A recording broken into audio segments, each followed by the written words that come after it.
அதிமுக பாஜகவுடைய கட்டுக்குள்ள வந்துச்சு அப்படின்னு சொல்லிட்டு திருமாவளவன் விமர்சனம் பண்ணியிருக்காரு. இல்லை, இப்போ திருமாவளவன் ஒரு விஷயம் சொல்லியிருக்காரு. அதாவது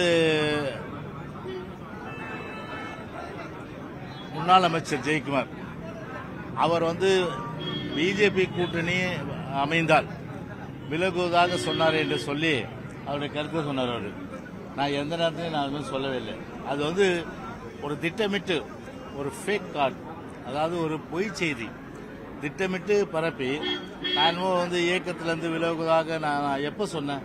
நான் உங்களுக்கு அப்படிதான் தெரியும் இல்லையா? ஆனால் ஒரு சொல்லாத, ஒரு நினைத்து கூட பார்க்க முடியாத அந்த செய்தியை வேண்டுமென்று சமூக வலைதளங்களில் இந்த 4 நாளாக பார்த்தீங்கன்னா ட்ரெண்டிங்காக பார்த்தீங்கன்னா எல்லாம் மீம்ஸ் போடுறது, அதே போன்று கார்டு போடுறது, இந்த வேலை.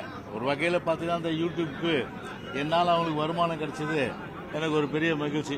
ஏன்னா அந்த யூடியூப்ல பார்த்தீங்கன்னா ஒவ்வொருத்தர் பார்த்தீங்கன்னா 5 லட்சம் 10 லட்சம் 12 லட்சம் பார்த்துருக்கான்.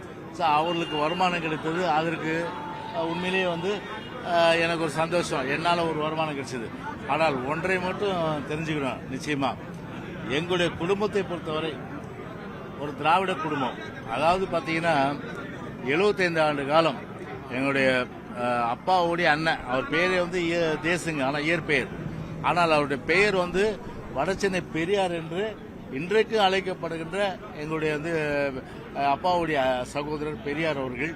அந்த ஒரு வாரிசு எங்கள் அப்பா இந்திய எதிர்ப்பு போராட்டம், சுதந்திர தின போராட்டம், அதே போன்று பேருந்து அண்ணாவால் அடையாளம் காட்டப்பட்டு சென்னை மாநகராட்சியிலே கவுன்சிலராக சீட்டு கொடுத்து நிலைக்குழு தலைவர், இப்படி பல்வேறு சிறுசேமிப்பு துணைத் தலைவராக புரட்சித் தலைவர் எம்ஜிஆர் இருந்த காலகட்டத்தில், அந்த காலகட்டத்தில் கூட ஒரு துணைத் தலைவராக அவர் இருந்த நேரத்தில் ஒரு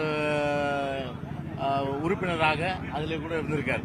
அப்படி ஒரு நீண்ட நெடிய ஒரு திராவிட பாரம்பரியம், நீண்ட நெடிய ஒரு திராவிட பாரம்பரியம், ஒரு தன்மானத்தோடு வளர்ந்த குடும்பம்.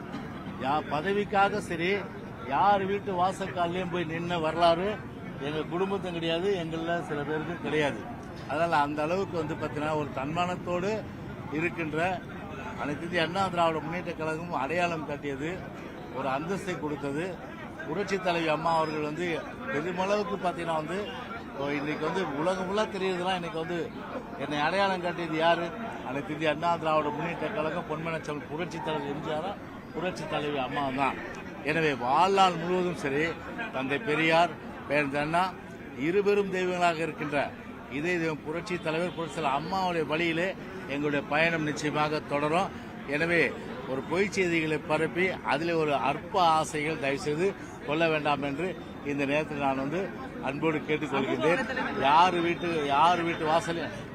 வீட்டு வாசலையும் சரி பதவிக்காக போய் நின்னவன் ஜெயக்குமார் கிடையாது. அது மட்டும் தெரிஞ்சுங்க. பதவிக்காக நின்னவன் ஜெயக்குமார் கிடையாது. வாசல் கதவை தட்டியது கிடையாது. ஏன்னா பதவி என்பது அண்ணா சொன்னாரு, தோல்ல போட்டிருக்க துண்டு. ஆனால் என்னை பொறுத்தவரை ஒரு கட்சிக்கு அதுக்காக இந்த இயக்கம் கிடையாது. வாழ்நாளும் உயிர் மூச்சுன்னு சொன்னா அது அனைத்து இந்திய அண்ணா திராவிட முன்னேற்ற கழகம்.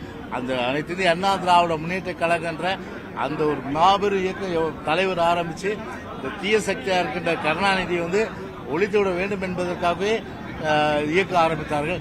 எனவே அந்த வழியிலே தான் எங்களுடைய இயக்கம் இன்றைக்கு பயணிக்கின்றது. அந்த வகையில் தான் நானும் பயணிப்பேன் என்று சொல்லி ஓகே.